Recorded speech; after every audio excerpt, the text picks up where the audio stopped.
Hi, I hope you are well in these difficult times. I know it's tough to be. It is unprecedented in terms of what we're going through now. And I know there are plenty of advice on health and how to take care of yourself and your family. And I hope you stay safe and well.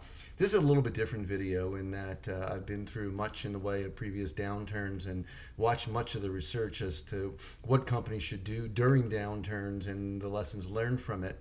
So I thought I'd hopefully help some of you out there and take a couple of minutes and just walk through some of the things we've learned from past downturns and the things that both the research and anecdotal evidence suggest that's important for you to do now, especially if you're running a business or if you're worried about your financial future. So this commentary, if you will, based on what I've seen in the past, it will apply to businesses, small businesses on Main Street, all the way to Fortune 500 companies like Boeing. My heart goes out to a business I just saw yesterday where they were worried about paying their mortgage with no customers. And one of my biggest clients, the Boeing company, over the years with so many great people, now worried about the future of the company. In any event, we learned a lot from past recessions. And so hopefully taking some of that will be helpful to you as we move forward.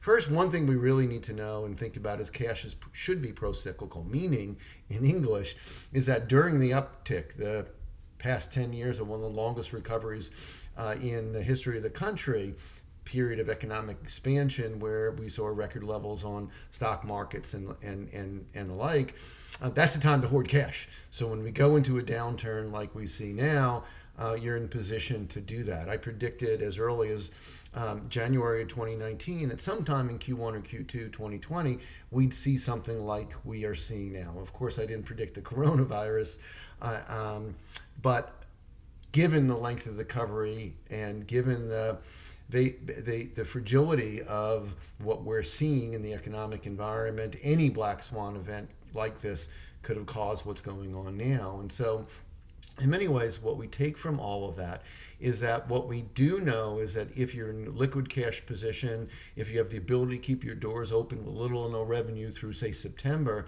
probably the advantage to taking advantage of the opportunity in terms of fighting for share is a good thing. For most of you out there, though, the fear is that there isn't enough liquidity, that no business in a 2 to 3 month period is daunting, to say the least. So a couple things we've learned. So for example, research suggests that about 75% in consumer markets, about 75% of customers that go to a lower priced alternative product during a recession never come back, never being defined as a 3 to 5 year period. In a business to business environment, that number is 85% don't come back in a 3 to 5 year period. What that says is that if you're in a position to now fight for share, don't lose share. If you think about why customers shift to a lower priced alternative and never come back, is they find it's good enough. And this is the time where you start thinking about how we save money just to stay in business, or at least to keep the numbers not as bad as they might be. We are seeing a fundamental shift in attitude, perspectives, and behavior that will endure. Are there things you can take advantage of during the period that we are going through now so that when we recover, you're well poised? We know a couple lessons from businesses that fail out of previous recessions. Number one, by far the number one reason for failure is liquidity. Most companies have the assets to survive, but they don't have the liquid assets in order to meet payroll and going month through month. I always talk about in personal level, saving for a rainy day. Businesses need to do that as well. If you're not in the position to think about no revenue for the next 2 to 3 months, which is not unlikely for many businesses, unfortunately, do and make the hard decisions now. The number two lesson from previous recessions regarding companies that fail during the downturn is that they don't take actions quickly. They think they can ride the storm. The storm lasts longer than they expected. Make the hard decisions now. Imagine it being September 15th and businesses just starting to pick up now. What would you do on March 18th as I'm recording this video? What would you do? What hard decisions would you take in order to make sure and ensure your business survives for that period? We are now at zero interest rates. The Treasury and the Fed are pumping money into the economy.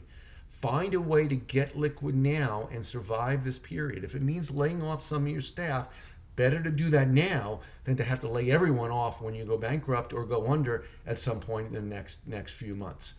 The other thing we've learned is the companies that are really poised to come out of this and do well are those that make the investments usually on the cheap during the downturn. The example I'll hold out is a kind of comical one, but it's a real one, is the Snuggie brand.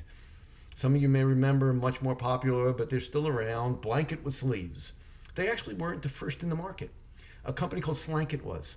But Snuggies, the smart company that is being run at the time by a guy by the name of Scott Boylan, actually invested during the last downturn, during the Great Recession, pennies on the dollar, and blanketed the airwaves, pun intended, with advertising. And what they were able to do is gain enough brand recognition during the downturn that no one even knew what a Slanket was, even though it was the first to market. Snuggies now had a dominant market share. Are there things like that? I have a book, Carrot and Stick, we talk about strategic control points, a particular thing that's in short supply in your market or industry. Are there advantages you can get now if you are in an enviable cash position with enough liquidity to take advantage and be poised for that uptick, much like Snuggie did? Silly example, but it's a real one. As we start to work through what it is that I think you need to do, most importantly, stay safe. Look out for your people by making the really hard decisions now. I wish you well. We'll post videos from time to time and hopefully giving you some more advice as we move forward. Best of luck. Stay safe. Stay well.